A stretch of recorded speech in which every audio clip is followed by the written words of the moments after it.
Taking a tour of where your finances can go? Good plan. See how Northwestern Mutual's approach to financial planning is designed for your goals with our interactive tour. Try it today at northwesternmutual.com/tour. The Northwestern Mutual Life Insurance Company, Milwaukee, Wisconsin. Whatever kind of night you're having, start it off right with Drizzly, the go-to app for drink delivery. Whether you're mixing up a bullet bourbon old-fashioned for a cozy night in, or a Kettle One Bloody Mary bar for a birthday brunch, you can get the perfect beer, wine, and spirits for any occasion delivered with Drizzly. So, what's it gonna be? Download the Drizzly app or go to drizzly.com. That's DRIZLY.com to choose your drinks today. Must be 21 plus, not available in all locations. The holidays are a time to feel and create joy. And what could be more joyous than the look on her face as she unwraps a stunning new jewelry piece from Blue Nile? How about getting 50% off your purchase? Blue Nile offers premium quality, priced below traditional retail. Their online experts are available 24/7 to answer any questions and make sure you've picked the perfect gift. For a limited time, you can get 50% off at BlueNile.com. That's 50% off at BlueNile.com. When it comes to teaching kids and teens about money, practice makes perfect. That's where Greenlight comes in. With a debit card and money app of their own, kids learn to earn, save, spend wisely, and invest. Parents send instant money transfers, create custom chores, and automate allowance, while kids track their spending, set savings goals, and practice money skills they can use today and for life. Get 1 month free when you sign up at greenlight.com/podcast.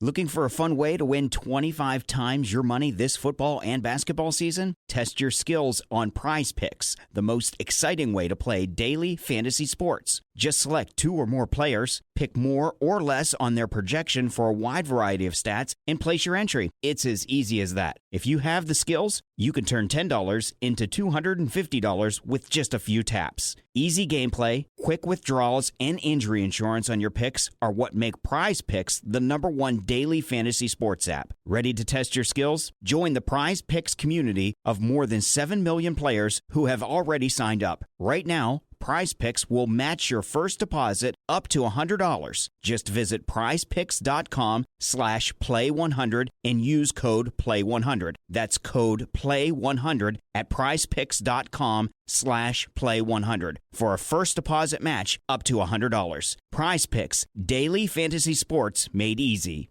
Hello, this is international football commentator Derek Ray, and you're listening to the Ranks FC podcast.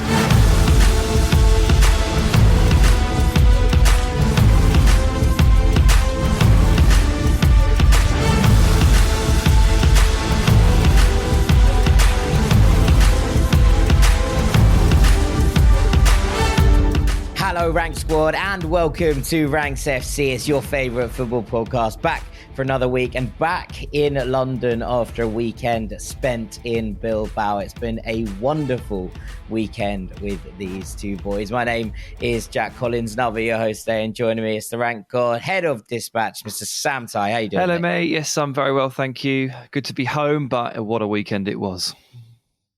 Yes, and we'll be talking about it in a little bit more depth. And, oh, hello, mate. It's Hello, transfer guru, Mr. Dean Jones. What are you doing here? What are you doing here? You all right? Yeah, I enjoyed it. I enjoyed doing a bit of social media. Maybe that's what my future lies in. I'm too old. Can't get to that. I've done that, I tell you. Done it. Been there, done that. I think it's better than behind the mic. I'll leave it behind then. I'll leave it. But you did do a great job on the Ranks FC Instagram. It was funny. It made the trip more fun, actually, doing that day of stuff. That was funny. Dean's diary is up on our Instagram. If anyone wants to go and check it out, Rank Squad on Instagram. It's in the little highlights section, so you can relive our day if you haven't seen it at San Mamés on Saturday, as Athletic Club fell to a 1-0 defeat to Diego Simeone's Atletico Madrid. It was an enthralling game, hostile, really, really sharp. The atmosphere was incredible in the stadium. Not the result that we were looking for. We were working with Athletic Club, of course, this weekend. So we were hoping that they could get the job done. But Atleti, Sam, deserved winners across the course of this game, really. Well, I mean, yeah, it's tough to escape the idea that Atletico just deserved to win. I mean, the first goal that they scored that was disallowed, I thought was very generous to Athletic in that, you know, rather than Morata fouling Yarai on the run in towards goal. I think Uri may have sort of tripped himself over a little bit. So they kind of escaped one there, and then coming out the second half so slowly and allowing Atletico to kind of waltz through them and Griezmann to score that goal. Yeah, I guess in the end, you make enough errors like that, then you possibly don't deserve to win. But Athletic piled on that pressure, didn't they, at the end? And they had a shot that was goal-bound, denied by Reinildo. And it were maybe a couple of inches or, rub of the green away from getting a point and battling back. But they certainly made it hard for themselves. Yeah, I mean, let's talk about the players on the pitch and let's pick out a couple who took our eye. And DJ, maybe you can start us off here. Yeah, I mean, well, it's probably not the right place to start from an Athletic point of view, but Morata and Griezmann, two players I feel very differently about. Morata I love, Griezmann I don't. But when you see him up close in a game like this, you realise why teams like Atletico Madrid are a kind of cut above everybody else, because these players are a cut above what most people have on offer. And Griezmann, he decided the game with, it was a cool finish. For him, it was probably one of the easiest goals he'll ever score. Just the goal just open for him, and he slots it home. So it's lovely, wasn't it? Right foot as well, I thought. Yeah, wrong-footed. Right foot, low and slow, but wrong-footed. Yeah, lovely. Just totally calm about it. And Morata, did score in the first half. So ruled out, but he took that well. His performance all round just really caused Athletic Club problems.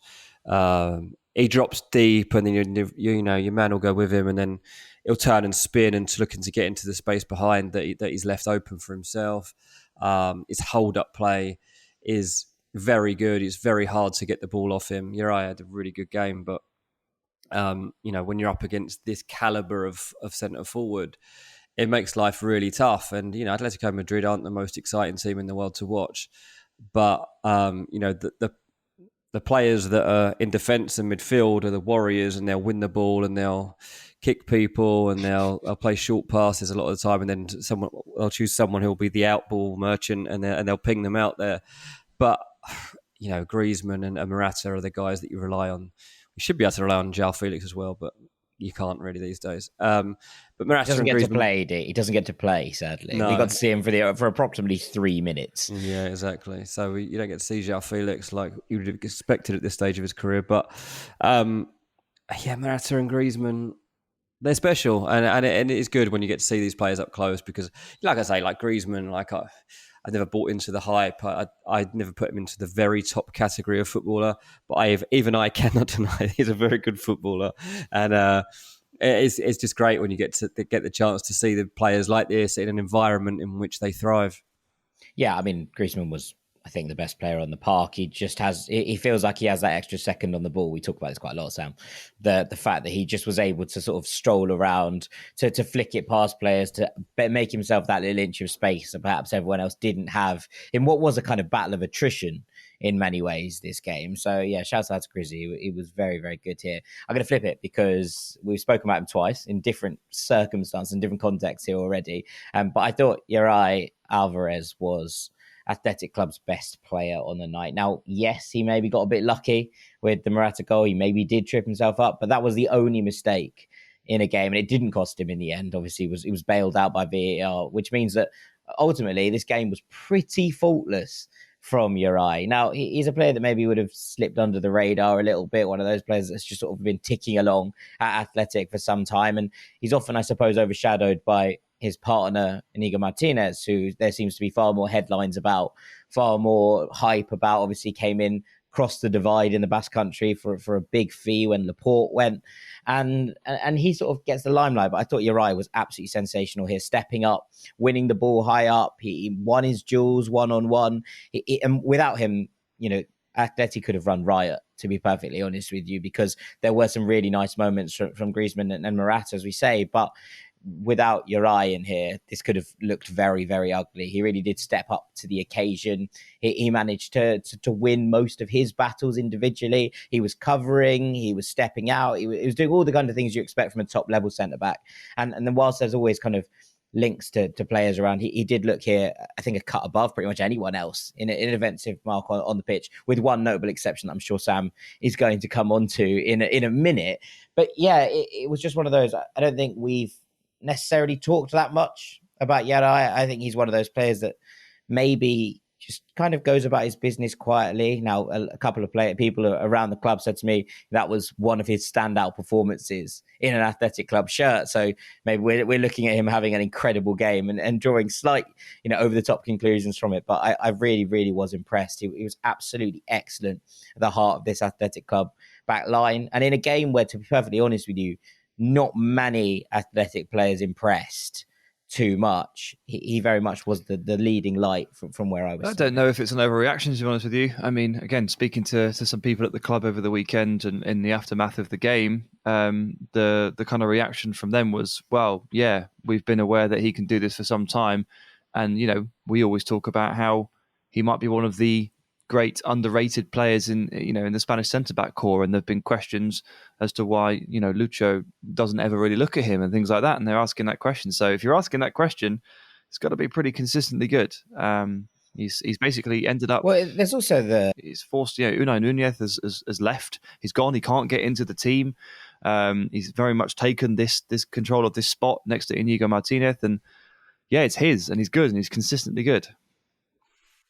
Yeah, and young Danny Vivian came on right towards the end. He's one that looks to be for the future as well. Someone very highly rated within that setup. But you're talking of that, and just to touch on it, you're looking for a centre-back partnership that are steely, that are strong, that know how to play out from the back, that can do all of these things.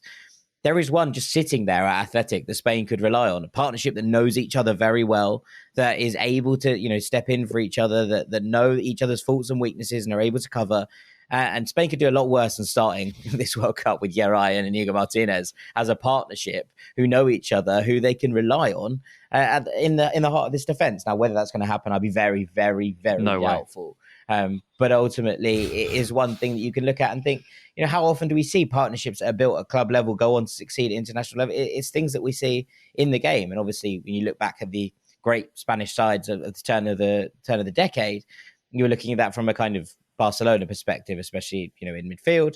But this is something that can have a positive effect on the national team. And yeah, I thought it was an interesting conversation to lead on because, Spain could do a whole lot worse. But there was one man who stood out defensively above all others, Sam. So I'm going to let you talk. Yeah, nightmare. I don't like this player at all. Do you think Dean doesn't like Griezmann? I do not like Reinildo. I've been pretty consistent on that. And there's a very simple reason for that. It's nothing to do with him personally. It's the fact that when he was in Liga, he felt like a constant red card waiting to happen. He was so overzealous in the way that he tackled people and dived in. I was always, whenever I was watching him, convinced that he was about to be sent off. It felt borderline reckless in the way that he played. But this was in stark contrast to the Reinildo I know. And look, he's actually been just very good for Atletico since signing in January, just across the board. He's played quite a lot of left centre-back and done it really well, but he was originally a left-back. He played that here. He was given the task of playing against Nico Williams, one of the breakout stars in La Liga this season, and is probably going to end up, punching his way into the World Cup squad. Yeah, he got the one on task with Nico Williams. It's a pretty unenviable task, if I'm honest. But Reinildo was brilliant. He really was. He just would not let Nico Williams past him, would not let him get into the game. In the end, just looking at the statistics, and they certainly prove out from the eye test, he won 7 tackles, 4 interceptions, and 12 of his 15 duels. He was a lockdown tackler and coverer. He was brilliant. And he was the one that made that vital block at the end to prevent Athletic tapping home an equaliser in about the 87th minute or so. He was, for me, defensively, the man of the match for sure. And while Griezmann made the difference, Reinildo had just as much an impact at the other end. And if you take Nico Williams out of the game for Athletic, and then you block up the middle so Munain can't really affect things, you're 2/3 of the way to beating them. And so Atletico did that very, very well. And Reinildo was a huge part of that.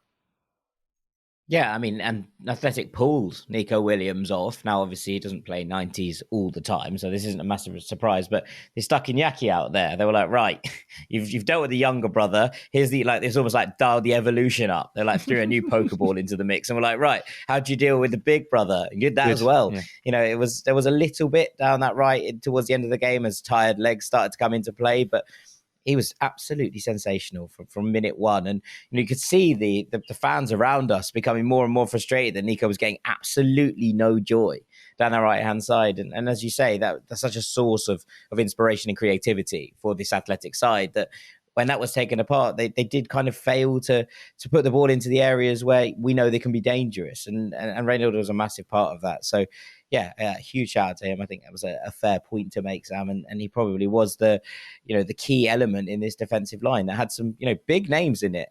He's not necessarily always one of them, but he was the defensive man of the match from an Atletico perspective for sure.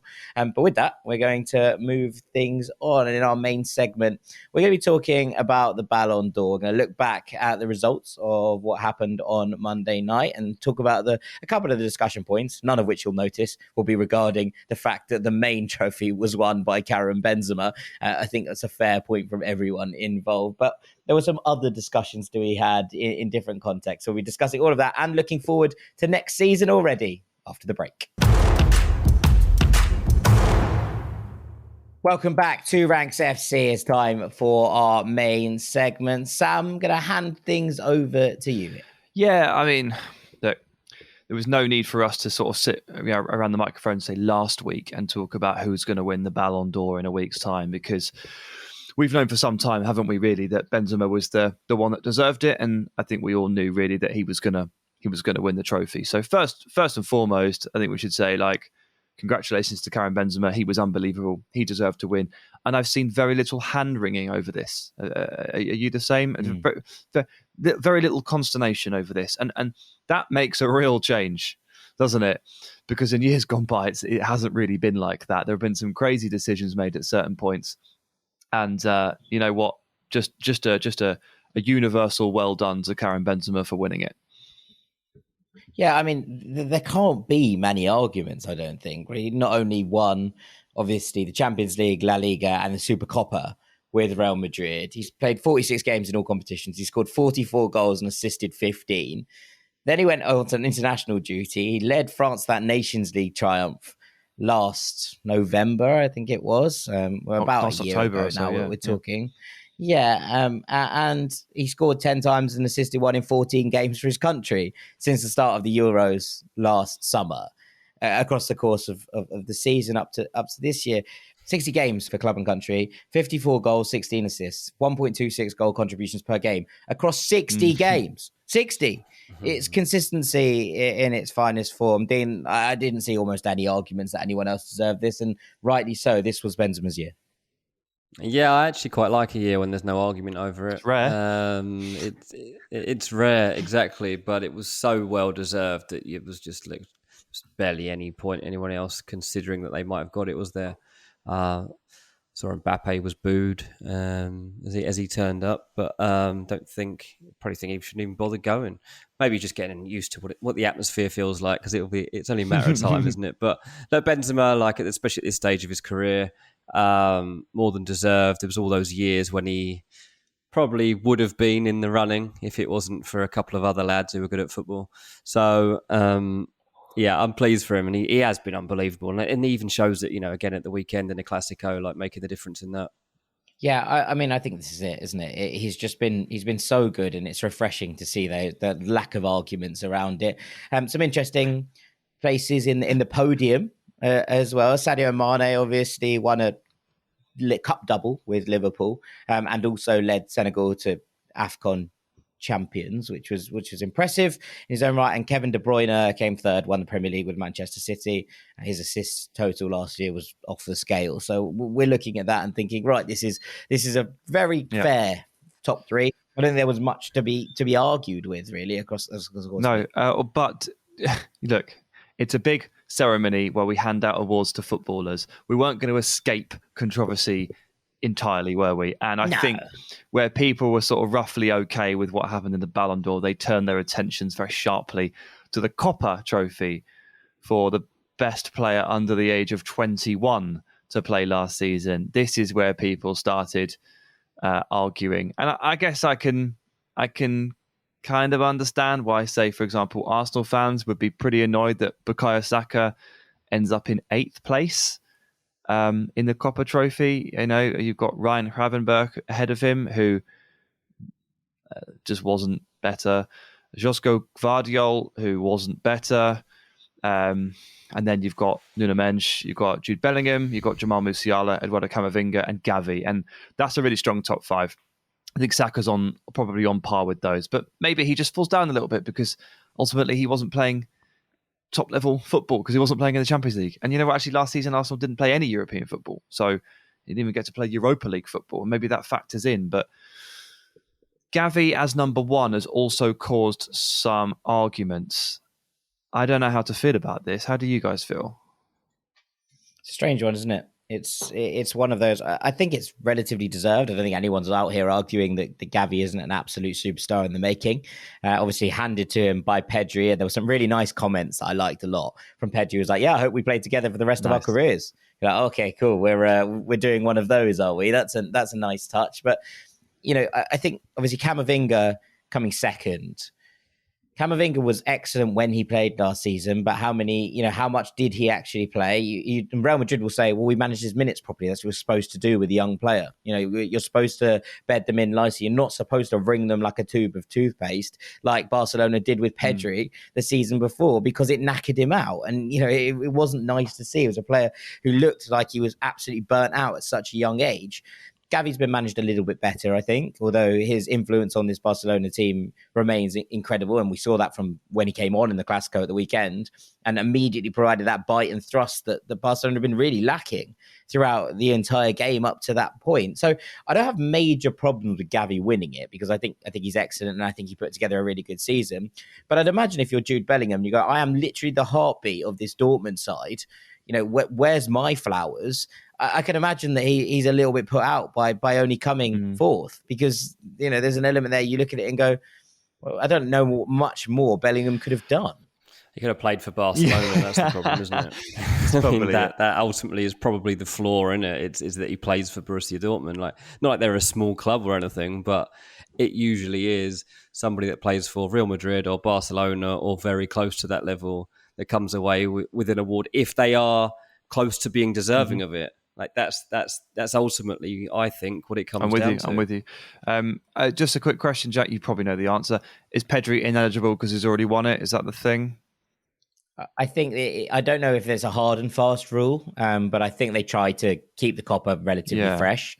So I think that's probably fair enough. You win it once, you're no longer like considered the best. You're now a breakout player, right? You're in contention for the main award if you've won the Copa the season before, and I think that's probably fair enough. I like it. I like it because it does keep it nice and fresh. It's just that the fact that he's not in the top 10 must mean that he is like unofficially ineligible. Because obviously, you know, I thought the best under 21 player last year was Pedri, so like I'd give it to him again. But if we're keeping it fresh, then fair enough. I actually think that Gavi and Musiala and Bellingham, and maybe to an extent Camavinga, but I think they've all got quite a legitimate claim here. I think you've got a really strong top order, and I would sit there personally and say they're all brilliant. Well done to Gavi. I'm not massively concerned about any of this. I think Saka's a bit low, but that's about it. Yeah. I mean, there was controversy a little bit in the women's award as well. Alexia Putellas won back-to-back awards, and she missed the European Championships this summer. Beth Mead, obviously, was player of those championships or awarded the player of those championships and led England to victory with the Lionesses. And there were some questions as to whether she deserved to win it, but you look at Alexia's stats over last season. Let me just read them out for you. For 54 appearances, 42 goals, 21 assists for Alexia. She played in about 6 different positions. She played every single one of them absolutely brilliantly. And I think there remains a question mark to say that if Alexia was playing for that Spain side, would they have been England's greatest challengers in this tournament, considering that they were probably the hardest game that England played across the course of it? Would they have won that game? Very maybe, with Alexia in the mix. So I have no problems with this, to be perfectly honest with you. I think that there's an argument to say that, yes, the European Championships are a massive part of how this trophy is awarded. But when you put up the numbers that Alexia has, I just don't really see how you can kind of go each way. My big problem with the women's award was that Lyon won the double. They won the Champions League and obviously Ligue 1 Femina. And their highest ranked player was 7th with Ada Hegerberg, which felt a bit harsh considering, they won pretty much everything you can win. It makes it a little bit tricky, that one. And I imagine Lyon fans are a little bit upset by that. So that would be my only bugbear with that. I thought Beth Mead was good podium finish and think she'd be very, very pleased with that. But I think if you put up the numbers that Alexia did, and Beth Mead didn't win, obviously the WSL, Chelsea won that, pipped Arsenal to the post. If they'd won that, would it have been different? Maybe. But ultimately, I think that Alexia was a worthy winner for the women's awards. So yeah, there was a little bit of controversy there, but ultimately, I thought it was probably fair enough from where I was. We was robbed. You was robbed. How many times have you heard that on this podcast? Right, let's move on to next year, shall we, on that note? Yeah, so, okay, let's use the Ballon d'Or as a theme for the week, and let's take a look at who might have put themselves in best contention to win it in 2023. For those of you that have forgotten or didn't know, obviously, the Ballon d'Or has now finally switched over to a seasonal awarding, and this most recent award to Karim Benzema was the first one in line with that. So it really is a case of, right, who's done what this season so far? 2.5 months, let's measure it. You would be in prime contention. We're going to have a World Cup, which is going to change a few things around here. But just based on what happened for their clubs, let's take a look. So I've got my top 5. And at 5, that was my first big struggle. I got to say my top 4, picking who they were was really easy. Ordering them was tough, but the identity of the top 4 was super easy. 5th was up for grabs. I've gone for Joshua Kimmich at Bayern Munich. He never fails to make a massive impression on me. I just think he's an unbelievably good footballer in so many different ways. And he's always hard to measure in this kind of context because obviously where he plays, he's not going to stack up the goals and assists like the forwards. He's never going to have a stat line like you just reeled off, Jack, for Karim Benzema or for Alexia Putellas. But more often than not, I think Kimmich is the best player on the pitch on any given day. Also, the argument that, well, he plays for a powerhouse team in Germany, so this, that, and the other, doesn't always necessarily stand up. And, this season has shown us that Bayern do not waltz every game they play. But even on those rough afternoons, Joshua Kimmich is probably the best player. I think what probably swings it for me in terms of him actually hitting the top 5 is that in the Champions League this season, he's been absolutely amazing. Bayern were dominated by Barcelona despite winning, and that midfield was flooded. And the only player out there who could even remotely cope with the pressure that Gavi and Pedri were putting them under was Kimmich. Everybody else succumbed to the waves, but Kimmich managed to figure out how to get out of it, and he was amazing against Inter as well. That assist for Sané's goal was beautiful. He's, of course, the heartbeat of basically every Bayern Munich performance. And you know what? For someone who plays holding midfield, 2 goals and 4 assists, it's not even that bad, is it, to be fair, in about 9 games? That's a pretty handy stat line for a midfielder. Yeah, I mean, he could play for literally anyone. I think he'd get into every single other team. Mm-hmm. I genuinely do. It goes back to that thing I said a couple of weeks back when I was asked, how can Man United catch Man City? And I was like, well, they can't. It's impossible unless somehow they signed... Well, I said Mbappe as an obvious goal scorer, and then I was like, well, who would be the De Bruyne? Who could you... And the first name that came to me was Kimmich, because I just think that he's just so consistently amazing that that's something you can't buy it. Like if you're a team like Man United who aren't at the very, very top, you can't buy it, but that's what you would need to catch a team like Man City. And that's what anyone would want. And that's why Bayern are lucky to have him, because even when they go through, like you say, if they're in a bad spell, Kimmich will still perform at the same levels all the time. He's brilliant. Whether he can win a Ballon d'Or, I don't know, because as you say, you haven't got that top line stat. I know there was the Modric season, but Modric scored about 2 goals in that season. He got it, so there's hope for us all. Yeah, but there's hope. You just also got to be reliant on nobody else scoring too many goals or making too much of a name for themselves. And I'm not sure this is going to be the year. Has there been anyone who has done that? We'll see. I mean, look, this is it, isn't it? And look, there were some funny comments from Thibaut Courtois last night. He was like, "I just don't know how I could get any higher," and he has a point. To be perfectly honest with you, like there is an element of what more could you do? He came 7th in the Ballon d'Or rankings. Thibaut Courtois, he won everything at club level. He went on and was absolutely sensational in those knockout stages. He was man of the match in the final. This is it. Yeah, I mean, I can understand his frustrations with it. I mean, it's probably not. He won the goalie award. He did. He won the goalie award. Oh, yeah. well, there you go. What's he moaning about? But he was like, I should have been higher up. If he was like, if I can't get on the podium with the season I've just had, then no goalkeeper ever is going to get on the podium. And there maybe is an argument that is the case. But equally, this is where we are right now. So it's like how Benzema isn't going to get on the goalkeeper's podium. He's not going to get on the footballer's one. It felt a bit harsh, didn't it? Because he was saying all this after Benzema had won the award. You'd have thought the first thing to be would be congratulate his teammate. But it was a bit of a strange one in that regard. Also, but can I just say that he's wrong because Manuel Neuer has hit the podium. 2014, he came 3rd. So you need to go. You need to go and win a World Cup, mate. Yeah, I mean, I think that's going to be unlikely, but alas, here we are. It does mean that obviously this is weighted towards strikers and creative midfielders and goal scorers. That's always kind of how it's been for the last however many years, with Virgil van Dijk being a notable exception in this mix. But yeah, I do think probably 5th is about as high as you're ever going to get a Joshua Kimmich, unless he has... Yeah, and I think Dean's right. Unless there's a season when nobody jumps out as an outstanding individual goal scorer / creative threat, it's always going to count against players who play in more defensive roles. Now, whether that's right or wrong is a different question.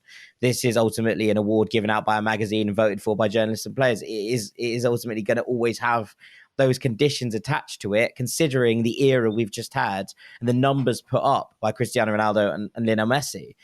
They've changed the way that this award works. They've changed the way that this award is measured, and it does count further against defensive players and kind of always is going to. It does, yeah, and it will. You're right, it's completely warped it. And, we have had defenders win it in the past. Cannavaro obviously lifted the World Cup and got his adulation and things like that. Virgil van Dijk has come close, but yeah, it's a tough gig. What makes it a bit weird is that they've invented a new award called the Gerd Muller Trophy to recognise the best striker. They did that because they didn't give Lewandowski the Ballon d'Or that he deserved, so they felt bad for him. If you're going to invent another trophy to recognise a position, make it the defender. Don't make it the striker who probably wins the Ballon d'Or, which is exactly what happened. I mean, how can you have Benzema winning the Ballon d'Or and then Lewandowski winning the best striker trophy? Well, the best striker was the guy that won the Ballon d'Or. So, yeah, still lots of problems. But we're moving in the right direction, aren't we? France football being dragged, kicking and screaming into a legitimate and logical position by us, the population. Well, at least they're doing it by season now, rather than the bizarre elements of a kind of an award given out over the course of a calendar year. So we can take that for one. Absolutely. Right, let's move on to number 4, and it's everybody's favourite player to pronounce, Kvicha Kvaratskhelia, or Kvara to his best friends, or anybody else. And us as well. Signed for Napoli this summer for a pretty miserly fee. Looking at it, to be honest with you, after 2.5 months, it was less than 10 million, wasn't it? It was just shade under. Looks like the bargain of the century, because he has been probably the breakout star of the season so far, at least in a top 5 leagues context. And I think he's having a campaign that's kind of threatening to look a little bit like Christopher Nkunku's last year. And by that, I mean, basically scoring or assisting in every game he plays. He's scoring incredible goals and he's producing incredible moments and highlight reels. And he's doing it all for a club who are obviously very good, but they're just that one step down from what you consider the kind of like the elite level. So he's not doing it for Real Madrid or Barcelona or Bayern Munich. He's doing it for Napoli in the same way that Nkunku did it for RB Leipzig. That's actually more impressive if you think about it. Of course, Napoli are on a massive tear, but he's not surrounded by Kevin De Bruyne and Modric. He doesn't have those players playing him the balls. So that actually makes it better. And at time of speaking, as we sit here, he's scored or assisted in each of his last 7 consecutive games. He's scored or assisted against Lazio, Liverpool and Ajax twice. He's put the beat down on Ajax, actually. It was horrific to watch if you're an Ajax fan. He's been amazing as a dribbler. and a ball carrier and a passer and a shooter. He's full of confidence. He's full of ideas, and he plays really quick and really instinctive, and he uses both feet. In short, Kvara has been awesome. Absolutely awesome. And we said, didn't we, last week on our Patreon Monday show, Jack, it's like watching a designated player in the MLS. That's kind of what he looks like right now for Napoli, which shouldn't be possible, but it has been, and he's carried it on. So let's see if he can maintain it over the course of the season. He's still a bit of a mystery, or a new face to many of us, including me. Like, he played in Russia and Georgia. Like, I don't follow these leagues. This is new to me. It's brilliant. I think you put Kvaradona a bit low. Oh yeah, I think he's currently on course for a podium. You don't know who I've got third, that's or fourth, or second. Yeah, well, I know you've got fourth because you just told me. But yeah, I currently have him. I have him trending at 3. That's where I have it. I mean, we'll talk about how we do it differently towards the end of this, but that's where I have him trending at the moment. And I think it's because not only is he putting up absolutely ridiculous numbers, and that's one thing, and that matters in the Ballon d'Or. That's the, one of those key things that really, really does matter. But ultimately, he's also doing it in such style. And actually, you watch back and the game, obviously, that Napoli played against Ajax last week in the Champions League. There are moments where he gets the ball and he's like on the wing, surrounded by 3 players. And then you look down, you look up again, and he's beaten them all. And he's just flicked the ball around, and he's charging down the wing to put a ball on a plate for a Raspadori who slides home. And you go, hang on. Just a minute ago, you were trapped in a corner. How have you got there? And I think that's the kind of thing that really counts for him. He's an edge of the seat player. He makes things happen of his own accord. He's one of those players you can watch and just watch him.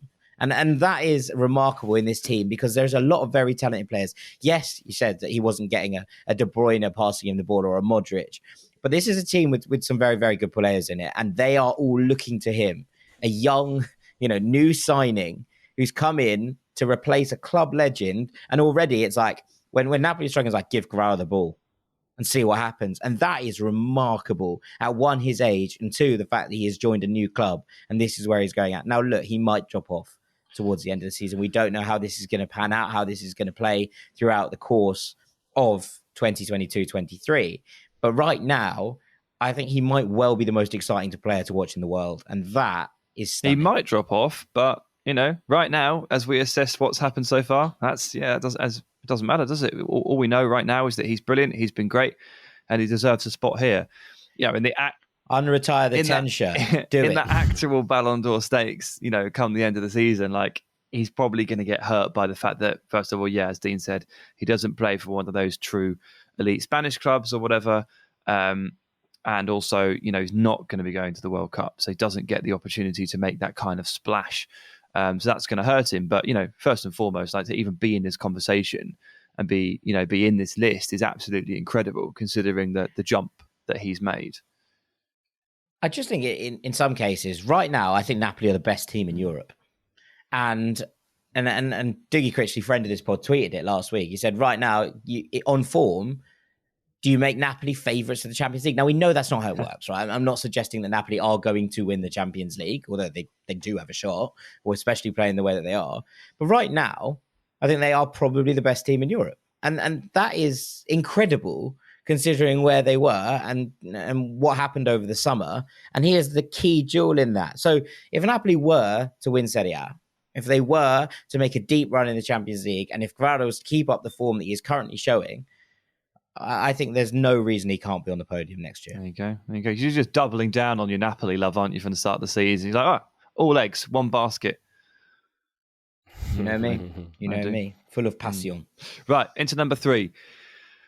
So I put Lionel Messi of Paris Saint-Germain. Yeah. Wow. He's good to have him back, isn't it, Dino? Outside the top 20. Yeah, well, he was rubbish last season. He was he didn't really rubbish. By his own standards, he was rubbish last season. He didn't deserve to be in contention for the Ballon d'Or last season, but he real back, isn't he, D? He is, yeah. Like, obviously, I'm a PSG hater, but we're really showing our colours on this pod. Well, it's fine because, like, I say a hater. It's obviously it's the way they've gone about things, and, like, putting together a team of or like the Harlem Globetrotters style of building a football team. But other people have done it. They're not the first people to do it. I need to probably let go of this. This is something that happens in the world. I say I hate them though. I love watching them, and like especially when everyone's clicking, because like some of the football you've seen from PSG this season, probably the best football you'll ever see. Like if you were to get to a game of PSG and you caught them on the right day, it would probably be the best team performance potentially you're ever going to see in your life. And part of that is because the top three, when they're in gear and they're in sync together, and those players behind them are finding them in the right spot, it's impossible to live with them. And part of that is, and Messi coming back to life has been massive. Yeah, I think he's just really happy at the moment, and happy Messi kind of equals elite Messi. I think that's the formula that we've ended up on. And his production is really, really strong. 5 goals, 7 assists in 10 league appearances. So that's better than a 1-in-1 in terms of production. He scored some really, really good goals. And the one against Benfica at the Luge the other week was absolutely amazing. Absolutely amazing. And PSG they'd been battered for 20 minutes, and then he just gets one kick of the ball and he does that. It's absolutely incredible. But I had a look earlier at his stats, and in total so far this season, there have been 7 games from him for PSG where he has got at least 2 goals and or assists. In 7 different occasions, he's scored and or assisted twice at least. And what we're seeing is his through balls remain pretty much the best in the game, close to it. He's a little bit slower, I would say, now than a couple of years ago, which is completely fine because he's in his mid-30s. But he's still gliding past these players, 3 apiece, dropping in deep, receive the ball, cut past 3 players, a bit like what you were saying with Kvara, Jack. It's still very, very similar. I would say Kvara is very similar to Messi. And Messi is wrecking teams in the process, and PSG are looking good. Got a good formula, as Dean says. And a huge part of that is Messi sort of coming back to life, having a bit of a second season to remember. So I'll put Messi in 3. It almost feels weird when you don't have him top because of the last decade we've had, but it's a big step forward from where he was last season, as we've said, because last season let's just forget it. Yeah, I mean, he's on 1.28 goal contributions a game across all competitions. That's not easy work. Bad. Not bad at all. That's light work for Leo Messi, but it is impressive. And the fact that, if you look at these across the top 5 leagues, PSG have 3 players in the top 10 for production so far this season: Neymar, Messi, and Mbappe, as you might imagine. But it's impressive for them all to be playing at this kind of level. And right now we're seeing, yes, there's off-pitch drama. Yes, there's the kind of headlines that always follow PSG around. But on the pitch, all 3 of them are performing. And ultimately that is the key to success. And I'm sure that the Galtier is looking at that and going, look, if the headlines continue, the headlines continue. But ultimately, if they're playing on the pitch and performing the way that they are right now, there's not much more that I need to do or say in terms of how well these doesn't matter what the headlines are when this lot play as they are. That just doesn't matter. You kind of lead me into number 2 there, Jack, as well. And they are linked, of course, because this is where I've decided to put Neymar in at number 2, also of PSG. Also super productive. 7 goals and 6 assists in his first 4 games this season. 7 goals, 6 first 4 games. Could not believe it. He scored in his first 6 games consecutively in all competitions. It was a ridiculous start to the season. He was week 1, 2, 3, 4, 5, and 6 Ballon d'Or favourite, but I have just pushed him down a little bit as he has slowed down ever so slightly. We don't hold that against him. Obviously, the pace he was setting was ludicrous. But Galtier is just started to take him out of the lineup every now and then a little bit, as he has done with a few others. Obviously, this is hugely important given this fixture crunch. You just have to keep these players fit. You have to keep them fresh. And if you have to take them out a little bit, then fair enough. I feel like it just broke up Neymar's rhythm ever so slightly. But overall, he's been 98% stunning, basically. And, even with the production aside for a little bit, the link with Messi has been outstanding. The extreme comfort he feels in this team now, in this setup, is bringing the best out of him. And when he's at his best, he produces probably more wow moments on a football pitch than I think anybody in the world. And that's not just about the tricks and the skills and the cute touches and the back heels, which he just is the number one in the game at. He's doing these like ridiculous like scoop passes over the defensive line to set up goals, mazy dribbles, ridiculous turns. He's been amazing, absolutely amazing. And like I thought he was going to be my number one. I did when I sat down to do this, but I've ended up nudging him down to number two. I wonder what scores that. It's talking of production, but yeah, no, I mean, look, Neymar has been incredible, and as you said right at the top of this, Sam, so much of this now depends on the World Cup and whether we've seen these players in 2 and 3, both playing for South American behemoths who are considered favourites for this World Cup. If either Brazil or Argentina win the World Cup, PSG stay on the course that they are, they win the league. There's going to be very difficult to argue that Lionel Messi or Neymar don't deserve to win the Ballon d'Or, because that's how it's going to go. And the World Cup has such an effect. You mentioned Cannavaro when we were talking about defenders earlier on. That's how much of an effect the World Cup can have on these rankings, on these ratings, and on these awards being given out. And it's the kind of thing, I don't think Cristiano Ronaldo, considering the start of his season, is going to be in anybody's top 5 for the Ballon d'Or next year right now, considering how he's playing at club level. But if Portugal win the World Cup, then that all changes again. Suddenly, that conversation is completely different because of the kind of scope and magnitude of this trophy that comes around every 4 years. And look, maybe that's a bit unfair. Maybe it's a bit unfair that the Champions League is considered so highly within these tournaments as well, because ultimately, when you're looking at it, we always talk about knockout competition being a little bit of a lottery. And yes, you can perform in the way that a Benzema or a Courtois did last season, and that obviously is going to have an effect, and rightly so. But equally, there are moments that change games in knockout stages that can turn on a sixpence. And that does make it a little bit unpredictable, but it also does mean that these rankings can change quite quickly depending on someone having an absolute superstar turn at the World Cup next 100%, month. yeah. We'll probably sit down and do this again in January or something like that, or maybe after the World Cup. I don't know exactly when it would be, but we'll take a look at this again. We might have 4 new names because they went to Qatar and they absolutely smashed it. You never know. But you're right, Neymar and Messi, if they do actually secure a World Cup for their nation, and you consider who these players are, Messi is, probably Argentina's greatest ever player. It's a toss-up between two. Yeah, he and Maradona. And Maradona has the World Cup. And, obviously, we're all kind of desperate in a way for Messi to win a World Cup, right, to secure that legacy. Neymar is the modern Brazilian hero.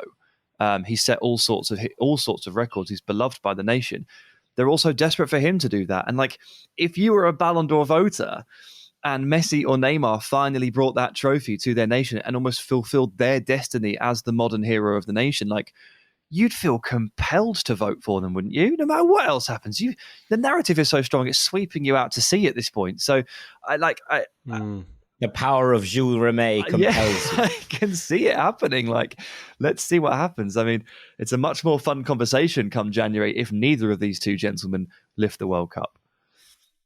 Well, let's talk about someone not going shall we? Yeah. So, in at number 1, timing may not be my strong suit, lads, because he's actually finally drawn a blank. But, Erling Haaland has taken the number 1 spot. As I said, didn't expect this to happen when I sat down to do it, but I think I just kept staring at those numbers and those goals. And not just that, the number of hat-tricks that he's scored in a row. And I was like, I don't know where else to look. Sunday wasn't his best game, of course, and it was the first time he didn't score or assist in a game for his club since he played Liverpool in the Community Shield. So maybe it's a Liverpool thing. They figured it out. Yeah, they figured it out. But outside of... It's almost like Virgil van Dijk's a really good defender. Outside of games against Liverpool, obviously, he's been a true wrecking ball. The numbers are video game-esque, as we say. There's pretty much no getting away from it. We've referenced Neymar's numbers and Messi's numbers throughout, and Kvara too. Haaland has already hit the 20-goal mark for the season on the 8th of October. We usually use the 20-goal mark for a season as the marker for a great striker, but they get 8 months to do it. He did it in just over 2. 15 goals and 10 appearances in the Premier League and 5 in 3 for the Champions League. He's playing in what I perceive to be the strongest league in the world, and he's making defenses look really quite silly. He's probably going to set goal records. So in the end, I was like, well, I'm going to have to put him up there at number 1. And maybe in the back of my mind, I'm thinking, well, if you don't do it now, mate, it might not be the case, because what could happen at the World Cup, which is outside of his control. Yeah, I think this is fair enough. He has to be number 1, because if anyone else was doing this, they'd be number 1. Like, if this was Messi, he'd obviously be number 1. If Ronaldo had a comeback season suddenly and he did this, he'd be number 1. If Harry Kane did this, he'd be number 1. Lewandowski, it's impossible to look beyond it at the moment. He's a phenomenon, and we've rarely seen anything like it. And as you say, it's early days in Man City, but if this is what he can do in the early days, what's he going to manage by the time he gets to the end of the season? Honestly, I think it's only injury really that would stop him, because Man City aren't going to hold up. This is not going to stop suddenly. Liverpool, they've kept him at bay, but look, Alisson was in form. Joe Gomez and Van Dijk did a really good job. Haaland still nearly scored. That's against one of the very best, and he still came close. There'll be more hat tricks to come, and he's the man to stop, I think. Yeah, I think that's fair enough. I mean, does that mean, Dean, that your 5 would be similar? How would you have ranked your top 5? Well, I'd never heard of Kvara, so he ain't in there. I've never seen him. No, but I haven't seen him. Like you're saying, that you said at the start, he's crept up on you.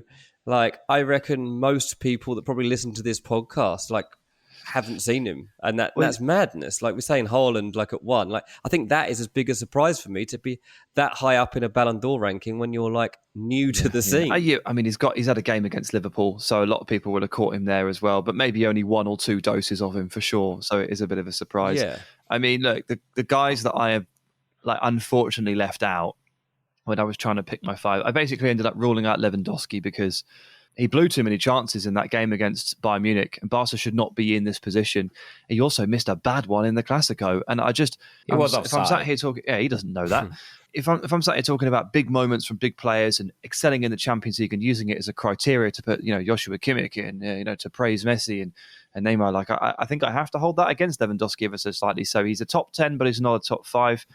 Musiala and Kevin De Bruyne were my main contenders here for number 5. But that I decided to leave them aside. And I think Foden's had an amazing season, and I just wanted to chuck his name in there very briefly. Not that he was gonna hit 5, but he's probably a 10, probably a top 10. Yeah, I mean, you used the comparison for Christopher Nkunku for Kvara, Sam, and I don't think it's a bad shout, but actually the person that maybe has the outside shout right now is Cody Hackett. Oh God, that's a really outside shout. He's absolutely tearing things apart, and again, could have a sensational breakout World Cup, and that might change things in this regard. His numbers at the moment are absolutely ludicrous. He's on 1.51 goal contributions a game. I have Musiala in my top 5. I had Musiala at 5th. He's behind Haaland. He is a person contributing goals at the highest rate in Europe, in Europe's top 5 leagues at the very least right now. And ultimately, I can't ignore that from where I'm sitting and what he's done within this Bayern Munich team so far this season. The way he's stepped up, the way that Nagelsmann just trusts him implicitly, I think he's got to be in the conversation. I think Leroy Sané might well be in that conversation as well. Obviously, he got injured at the weekend and everybody's kind of sweating on his fitness ahead of the World Cup. But he's one who's had maybe slightly under the radar brilliant start to this season as well. I think he's been really good in the Champions League, and that should count for something. I think he's been a bit quieter in the league, maybe, and that's not exactly the wrong way round to do it. But yeah, he's been very good. Talking of sweating on fitness, is there anyone we're not sweating on the fitness of for the World Cup? I'm doing this list on Twitter, aren't I? And it's the most depressing thing I've ever done. I hate it. Yeah, I do it every. It's my thing. That's my thing. I love misery. Yeah, you do. And my top 5 in order were Neymar first, Haaland second, Kvara third, Messi fourth, Musiala fifth. Not miles off. That's where I have them. That's where I have them. Also, Pedri is frequently the best player on the pitch for Barcelona this season, But this is it. Barcelona are a little bit off the pace. And actually, the one I kind of wanted to include was, besides Napoli and PSG, the team that I think have been most impressive, not necessarily in terms of performances, but just in terms of getting the job done, are Real Madrid. And we haven't got anyone from Real Madrid in here. And perhaps that's because it's been shared out. Perhaps it's because Benzema has been out for a couple of games. Vinicius has been good. very good, but not putting out, necessarily the numbers that some of these players are. Fede Valverde maybe has a shout here because he's been absolutely sensational, and he is a real please refer player. to him by his official name, Big Game Valverde. Him and Vinicius, fair shouts. Modric and Kroos have been really good. Like they've had, I feel a bit odd not putting any Real Madrid players in there. But again, it's like one of those things where it's like Benzema got injured and they do feel like a real team, don't they? Yeah. I mean, Di Maria's numbers have been absolutely sensational, and Juventus are rubbish. So who knows what the drill is if he can step up at the World Cup, if he makes it as well. Another one we can put on your worried about list there. But yeah, I think this has been an interesting discussion, and we will return to it maybe in January, as you say, to take a little bit of a closer look at how that World Cup affected things and who's been performing through into the new year. So it's going to be one we will return to probably a couple of times over the course of this year. It remains a staple of the ranks canon. But with that, I think we're going to call this segment to a close. Thank you very much. Okay, cool. Absolutely. Right, after the break, we've got Melon of the Week in the Gibberish rankings. Don't go anywhere.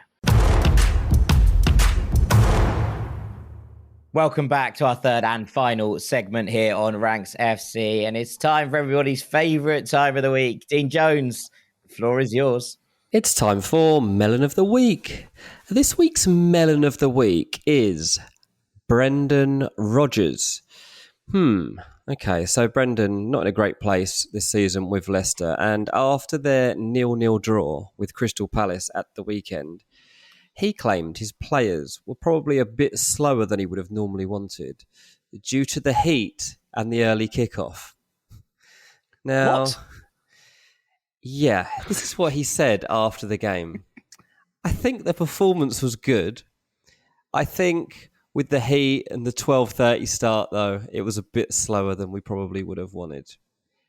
It was 16 degrees. It was a 12:30 kickoff. Oh, no. 16 degrees for those in Fahrenheit is roughly 63, 64 Fahrenheit. It's a perfectly nice, pleasant day to play football.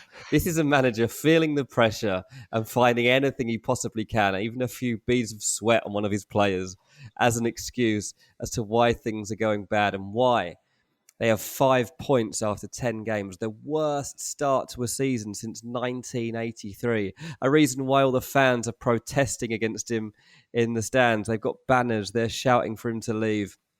In that same game afterwards, there's a separate press conference. So you'll have the main presser, you have the TV pressers, and then you'll also do a separate one with some other journalists. And in that huddle of journalists, they questioned him on his salary, which is reportedly £10 million a year. He got the right ump. He was like, it's nothing to do with anyone else. You're miles off. Not talking about this. Yes, 20. He just stormed away from them all. Anyway, we'll probably find out soon because I think he's going to get a red card very, very soon by his employers. I can't see Brendan riding this wave much longer, especially as this week his best player, James Maddison, is out for their midweek fixture. Won't be able to blame the heat for that one. It's an evening kickoff. It's going to be cold. Very interesting way of saying getting sacked there, Dino. Red card by his employer. Yeah, I like it. I like it. It's a nicer way of putting things. It adds a little bit of football terminology into what is quite a grim process, to be perfectly honest. Basically, I don't really like the term sacks. Like Brendan Rodgers, he's done a lot of good for this club. Yeah, but it does feel like the end of the cycle now. Like the fans are turned. The owner seemingly looked a bit fed up in the stands after that game. I think Brendan Rodgers is fed up, to be honest. I think he's waiting. He's not going to walk, is he? Because he wants his payoff. And if you're going to give him a big contract, I'm afraid you have to accept that you run the risk of having to make that payment. I enjoyed some of the stories that were coming out about the people that were putting in birthday messages from things like Roger Zout. To try and get the club to read them out, so they read out no birthday messages at the weekend because that was the end of that. Oh my days! Yeah, Brendan out and Roger's out. The two relations asking for their birthdays to be read out on the Leicester big screen. So yeah, they were fun. Okie dokie. That is, of course, the gibberish alarm. And it's time for the third and final part of our 3-part sequence of things we're good at, which means it's my turn to step up and do this. So I've been thinking about this over the course of the weekend in Bilbao. One of them is related to it. Two of them are related to it, actually. I got to experience some of this in its full glory. But I asked Lucy what she thought. And Lucy said to me that what I was good at was filling the dishwasher, which is not great as vibes. So I'm not going to include that. I do like stacking all the like cutlery next to each other so it's easier to take out at the end. But, you know, I don't think that's probably a skill. I think that's just literally putting things in the right order, which is, I suppose, actually the entire premise of this podcast. And so I didn't really want to include it in here. What I've gone with was her other suggestion, which was writing birthday cards. I'm really good at birthday cards. I've never had one from you. It kind of goes with the territory. You'll get one this year. It's a big birthday for you, isn't it? It kind of goes with the territory, right? It's kind of a little bit poetic. It's a little bit. I'm good at finding quotes that I put in down the side of things, write little poems for people, and I'm just generally quite a flowery bloke in terms of my language. So this does kind of come to the territory, but it is something that I've been doing forever. And we're talking to Tom about it, and he was like, "You always write the birthday cards." Because this is what we did as a kid. It was just like, you write them and then I'll walk around and post them. And that was was the agreement. So nice. I've been doing this for a long time. And so I'm very good at writing birthday cards. I think that's a really good skill to have. The number of people you hand a pen and a card and go on and just quickly write, and they go freeze, don't they? It's a proper like freeze moment. Hang on a minute. How do I write? How do you spell happy? Like everyone's mind goes completely utterly blank. They don't know what to say. They write a joke that they hate and they want to cross it out. If you have the confidence to sit down and write a nice quote and have a genuinely nice heartfelt message, and without spending like the best part of 2.5 hours thinking about it, then that's a genuine talent. It is one of those things where I need like a good 10-15 minutes to write a card though, because I want it to feel right. And so if you get handed one as you're like, we're going out the door in 1 minute, can you write this card quickly? I'm like, no. I can write a card if you give me 10 minutes to write it, but I'm not going to be whipping one out in seconds. So I was like, I want them to feel right. I want them to feel nice. So that's a very nice trait. Birthday cards. Secondly, I'm going to put in here is making friends with randoms, especially on planes. And now Sam got to witness this firsthand on the flight to Bilbao. I was planning on writing out some of the script. No, but I was planning on writing some of the script, working with the questions, reading a bit of a book on Spanish football to just kind of refresh my memory and make sure that I was on the right track with what we were trying to do over our time. Instead, I opened up a conversation with the man sat next to me. It was called Simon, and we spent 2 hours discussing the fact that we both went to Durham. He was I would say a good 40 years before me. So we discussed the differences between our time. We discussed his job. We talked about golf. I talked about Ander Herrera. He was a Manchester United fan, so we discussed that for a while. He lives on the Isle of Man now. He was telling me all about the joys of living on the Isle of Man. And then eventually they were like, we're landing. And I was like, I really had work to do on this plane. And instead, I have decided to make friends with a random. I've got his business card. I'm going to send him an email, say hello to him. Now we've got back and made a friend. We made some friends in the pub, Molly Malone's, where we watched some of the games as well. We made some friends with some Irish lads from Limerick who were out there doing 6 months to learn Spanish as part of their university exchange program. So if they're listening, shouts out to the boys. Went to the wrong place to learn Spanish, mate. Yes, I did say that, but it was one of those. They were great fun. We had a good chat with them. We had really nice time. So I made friends with them as well. And this is something that I have, for better or for worse, I'm good at making friends with people that I don't know in random locations. Yes, you're very good at it. Yeah. Sometimes it's appropriate. Sometimes it's a bit of an eye roll.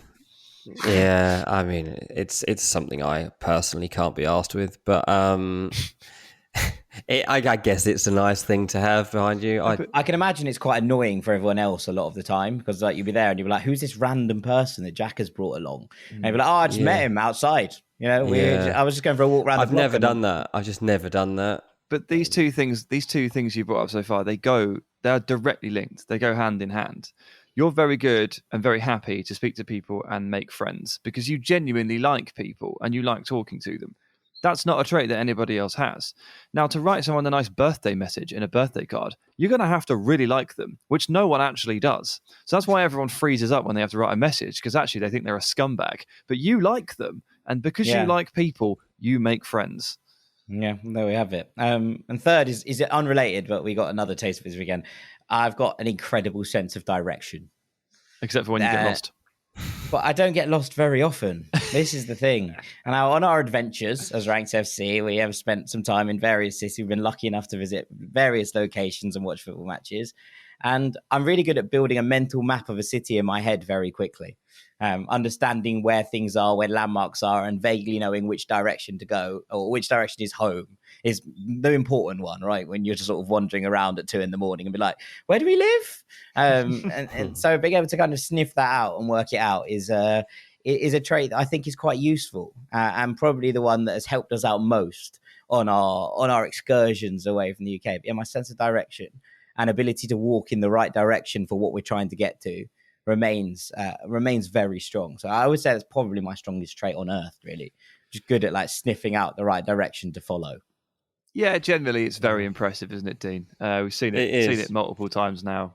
Yeah, I mean, I'll be honest, like you could drop me in Bilbao now on a street that I've walked down 25 times in the last 4 days. I would never clue where I am because I did not look. I never, ever, at any stage of that weekend, had any idea where I was until I saw the brown doors of our Airbnb. Yeah. Until that moment. Even at that point, I was like, we live here. You're like, do we? No, I think we're number 24, mate. No, yeah, honestly, because you are so good at it, Taylor does this. Taylor's very good at directions too. So whenever we go to a new city, even in London, to be honest, like Taylor knows London better than I do, and she's not from here. But because she gets to know the place, like when she moved to England, she would walk everywhere, and she was like really wanting to get to know it. Whereas I took it for granted that I wasn't near London, so I just wandered around and like got on the tube or whatever else and just figured it out, or got my map out on the phone. But yeah, thanks, I guess. Oh my God, that was so painful. Yeah, I suppose. Yeah, if you insist. I suppose I'm going to say thanks to you. It's a bit like me apologising to Tay. I'm going to say thanks to you. Yeah, I'm admitting when I'm right here. I did that. We did this at the weekend. I got to admit when I was wrong about something to Sam. And it felt really good. You're right. It was something that didn't matter, and Sam didn't have anything else to say. Sam didn't know what to say. Yeah. It was really good. Really good. Really myself. So yeah, we had that. Well, that's it then. Thank you very much, boys, and thank you for a wonderful pod. I've really enjoyed this. Sam, main ranking absolutely excellent, and Dean, please, that Brendan Melon, I really wasn't expecting. It really made me laugh. So what an episode! What a time we've had this weekend, and what an episode we've recorded today. And all that's left for me to say is to say thank you all so much for listening as ever and for sticking with us here on Ranks FC. We hope you've enjoyed this episode. Thank you very much to our 5x5 champion, King of the Andals and the First Men, Mr. Dean Jones. Cheers, mate. Thank you very much to our head of dispatch, rank god, and third choice Norwegian Basque goalkeeper, Mr. Sam Tai. Cheers, mate. You know what? That spot is probably open. I could probably talk my way into it. I think you could, mate, especially if you're wearing that green Athletic Club jersey that you were given at the weekend. You look very much like a third-choice goalkeeping option for the club. I've been Jack Collins, Knave of Hearts. Thank you so much for listening, as ever, and we will see you next week, gang. Take it easy. Peace. Taking a tour of where your finances can go? Good plan. See how Northwestern Mutual's approach to financial planning is designed for your goals. Goals like protecting loved ones, growing investments, and planning for retirement. With our interactive tour, you'll discover how growth and protection work together to help make your dreams a reality. See what goes into a good financial plan at northwesternmutual.com/tour. The Northwestern Mutual Life Insurance Company, Milwaukee, Wisconsin. When it comes to teaching kids and teens about money, practice makes perfect. That's where Greenlight comes in. With a debit card and money app of their own, kids learn to earn, save, spend wisely, and invest. Parents send instant money transfers, create custom chores, and automate allowance, while kids track their spending, set savings goals, and practice money skills they can use today and for life. Get 1 month free when you sign up at greenlight.com/podcast.